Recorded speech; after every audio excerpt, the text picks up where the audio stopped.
இந்த திருநிதியை பற்றி நீங்கள் சொல்லியிருந்தீங்க. இப்போ திருநிதியை வந்து அதிக அளவுக்கு கொடுக்கறது வந்து ஈழத்தமிழர்கள் தான் போது, இப்போ சீமான் அவர்கள் ஒரு தவறு பண்ணுறார் அப்படின்னா அவங்க பெரிய அளவுக்கு வந்து குற்றச்சாட்டு சொல்லியிருக்கணும். ஆனால் இப்போ யாரும் அந்த அளவுக்கு பெருசாக குற்றச்சாட்டு யூடியூப் எடுத்து பாருங்க, எவ்வளோ யூடியூப்ல ஒரு 10 பேர் காட்டுவாங்க, அது யாரும் செட்டிங் பண்ணலாம். நீங்க ஏங்க எல்லாம் ஒரு தன்னுடைய அடையாளங்களை துளைத்து அகதிகளாக இன்னைக்கு அங்கே போய் வேலை செய்து கொண்டிருக்கிற பல நபர்களுங்க.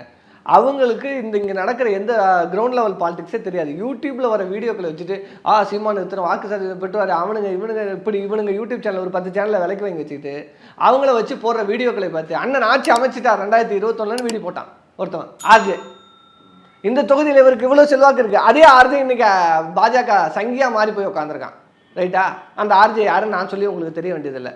ஏன்னா 2021 ஒரு தொகுதியாக போய் இவர் தான் வந்து இந்த தொகுதி இப்படி இருக்குது, அந்த தொகுதி அப்படி இருக்குது, இதில் வெற்றி வாய்ப்பு 100%, 80 தொகுதியை நாம் தமிழர் ஜெயிச்சிடும் போட்டது அந்த ஆர்ஜே. அப்போ இந்த விஷயத்தை நெரேட்டிவ் செட் பண்ணாதான் நமக்கு அதிகமாக வரும். ஆமா, நீங்க ஈழத்தமிழருக்கு இங்க எப்படி நடக்கிறது என்னன்னு தெரியும், உங்களுக்கு தெரியும். பூத்துல கூட அவங்களுக்கு ஆள் கிடையாது, ஒரு கிராமத்துல கூட அவனுக்கு கட்சி கொடி கிடையாது, கட்டமைப்பு கிடையாதுன்னு உங்களுக்கு தெரியும், எனக்கு தெரியும்.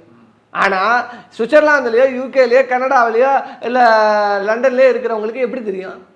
தெரியாதுல்ல. அவங்க என்ன பண்ணப்பாங்க, இந்த யூடியூப்ல வர வீடியோக்களை பார்த்துட்டு அண்ணன் வென்றுவாரா, இந்த நேரத்தில் ஏதாவது நம்ம பண உதவி அண்ணனுக்கு செஞ்சாகணுன்ட்டு கொண்டு போய் கொடுக்கல. அப்ப நீங்க சொல்ற அந்த 2021 அந்த யூடியூபர் செஞ்சது வந்து ஒரு ஷார்ட் டேர்ம் ப்ராஜெக்ட் தான் சீமான் கிட்ட வந்துட்டு போனார். ஆமா, இன்னைக்கு நடக்குதா இல்லையா? அடுத்தது என்ன பேசினார் அவரு? வெளியில இப்ப போய் சங்கியோட ஐக்கியம் ஆயிட்டாரு. சங்கியோட மாறி இன்னைக்கு அவர் சீமானுக்கு எதிராக வீடியோ போட்டுட்டு இருக்காரா இல்லையா? சீமானுக்கு எதிராக அன்னைக்கு நடந்த விஷயங்களை எல்லாம் சொல்றாரா இல்லையா? நான் எதற்காக இதெல்லாம் பண்ணினேன் அப்படின்னு அவரே வாயால ஒதுப்பு என்னது வாக்குமூலமே கொடுத்துருக்காரா இல்லையா?